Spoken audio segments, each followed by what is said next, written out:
Estamos de volta para o segundo bloco do Ciência e Pesquisa de hoje, conversando com muita honra com o professor, mestre Maurício Zanotelli, coordenador do curso de Direito da nossa universidade. Você poderá rever a conversa nossa no blog, o endereço aparece aí na sua tela. Enviar perguntas ao professor Maurício no e-mail ciência.pesquisa@unisul.br. Sr. Maurício, no bloco passado falávamos da necessidade que os jovens advogados têm em saírem de um círculo vicioso que foi criado historicamente nesse país para um círculo virtuoso, com novas ideias, com novas proposições, com novos pensamentos para o direito no Brasil. Como é que tu vês essa possibilidade e essa necessidade ou não? Eu vejo essa necessidade, sim. Eu acho que nós temos que mudar, é cultural isso, claro, né? A cultura do jeitinho brasileiro. Acho que a gente tem que atacar e mudar isso. Mas antes de a gente fazer uma revolução, né, e começar de cima para baixo, né, eu sou um pouco mais humilde em acreditar que a gente tem que começar internamente. Né? Perfeito. Nós temos que, na nossa atitude, ser mais gentil no trânsito, né? Observar as regras, por mais simples que ela seja, de não pisar na grama. Né? Perfeito. Não jogar bitucas ou não papel jogar no bituca chão. no chão. A consciência tem que começar a não deixar a torneira aberta enquanto tu está escovando os dentes. Exatamente. Né? Respeitar autoridades. Respeitar a autoridade. Exatamente. Tu falou um ponto agora, assim, eu tenho notado, eu tenho visto, né, que talvez por essa terceirização que os pais muito ocupados largam lá para a escola, né? Acho que é o filósofo Mário Cretella que diz, né? Olha, se já é difícil educar um em casa, uma escola, né, uma professora com 30... Impossível. Impossível. Então, aí a criança, esses dias me chamaram, há uns anos atrás, me chamaram em São José para fazer uma palestra para os pais. O mote dessa palestra, em essência, era a psicóloga dizer para os pais que os pais podiam dizer não para os filhos. Olha, dá para dizer não, eles não desmancham. Olha, que loucura. Eles não vão ter problema com isso, né? Não vão ter problema de estrutura de caráter? Não, coisa de parecida. nada. Então, assim, tu vê, olha só, a preocupação da escola. Se a escola toma uma atitude dessa, reputo eu, é opinião minha, claro, tá? Eles estão tendo dificuldades em dar limite para algumas crianças. Com certeza. E quando dão, provavelmente é aquele pai que vai lá dizer o seguinte: quem é que está dando bronca no meu filho? Meu filho é o santo. É o santo. Meu filho em casa não faz nada. Né? Então, a partir do momento que tu não dá um limite em casa, a escola não tem condições de dar. É a universidade que vai dar? Possível. Somos nós? Possível. Né? Então, assim, o que eu estou vendo é que hoje, né, e eu tenho visto isso, dia a dia, as pessoas estão lidando com dificuldade com a autoridade. É como se a autoridade tivesse algum problema grave na sociedade, como se nós não tivéssemos que ter o mínimo de autoridade possível. Exatamente, né? Isso, professor. Então é um pêndulo. Quando a gente teve lá a ditadura, agora a gente volta para não ter autoridade nenhuma. Não, a gente tem que achar o... Com certeza. Aí você vai ter um caos, e um caos social é complicado. Agora eu vou te perguntar, professor, o seguinte, né?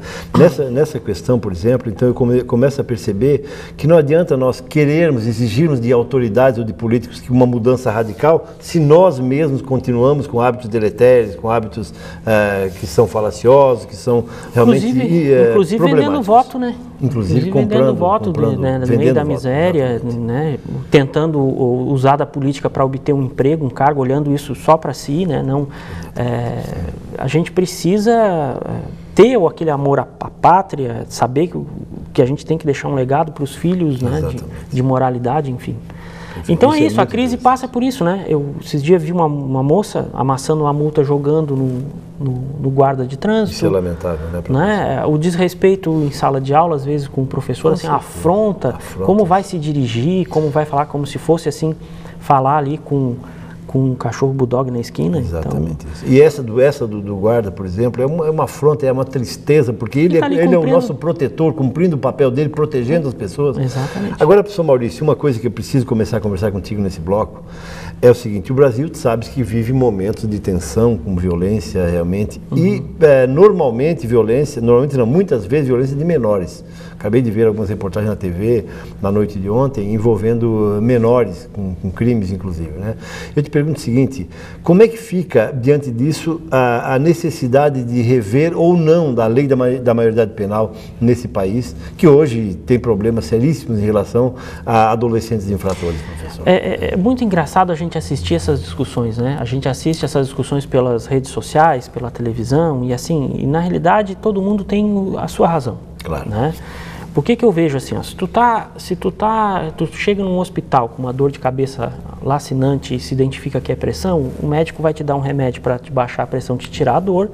Então ele vai ele vai cuidar da causa imediata. Exatamente. E ele vai chegar depois te chamar e dizer o seguinte: olha, tu precisa fazer exercício, comer verdura, precisa baixar o teu peso, tu precisa ter uma vida saudável. Baixar o nível de gordura. E isso é a médio e longo prazo. Claro. Tu vai para não ter mais dor de cabeça. Claro. Então tu toma um remédio imediato e tu toma um remédio, as ações a longo e médio prazo. Então eu acho que essa discussão está girando todo em torno disso, né? O que o brasileiro não quer mais é ver um adolescente matar uma pessoa e ficar num ambiente que se diz ali que é ressocializante e que não é, exatamente, e por micro tempo e depois vai embora. Quando fica? No máximo 3 anos. Quando fica.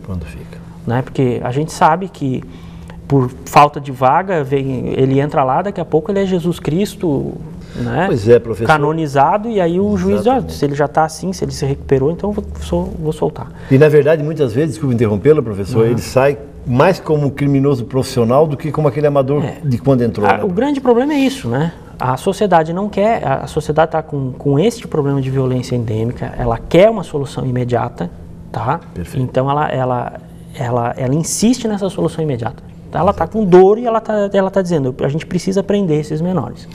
Do outro lado vem o pessoal que diz assim, não, isso não adianta, não vai resolver o problema. E eles estão corretos, não resolve. O que vai resolver, por exemplo, né, nós não podemos nem dizer se o ECA funciona ou não funciona, porque ele nunca foi implementado. Nunca foi, exatamente. É um programa interessante, é uma lei muito boa, bonito, inteligentíssima, avançada, mas não vai se poder fazer uma pesquisa em cima para dizer, não, o ECA funcionaria plenamente. Funcionaria se nós tivéssemos as instituições, a vaga para o menor, a equipe multidisciplinar. Exatamente isso. Né? Exatamente. E para assim, né, a gente continuar depois, eu acho Vamos que a gente continuar em seguida. Existe, eu acho, uma parcela de cidadãos, de criminosos, né, que não são cidadãos, e uma parcela de menores que foram de tal forma contaminados que eles não têm mais ressocialização. Vamos começar falando sobre isso no segundo bloco, professor, no último bloco, aliás, confirmando a tese que o tempo é nosso algoz quando a conversa é tão agradável, sabe, professor? Pode ser? Pode. Estamos conversando com muita honra com o professor mestre Maurício Zanotelli, coordenador do curso de Direito da nossa universidade. E você poderá rever essa conversa nossa no blog, cujo endereço aparece aí na sua tela, enviar perguntas a esse brilhante jovem advogado no e-mail ciência.pesquisa@abolição.br. 3 minutinhos e voltamos para o bloco final do Ciência e Pesquisa de hoje. Contigo, Sérgio.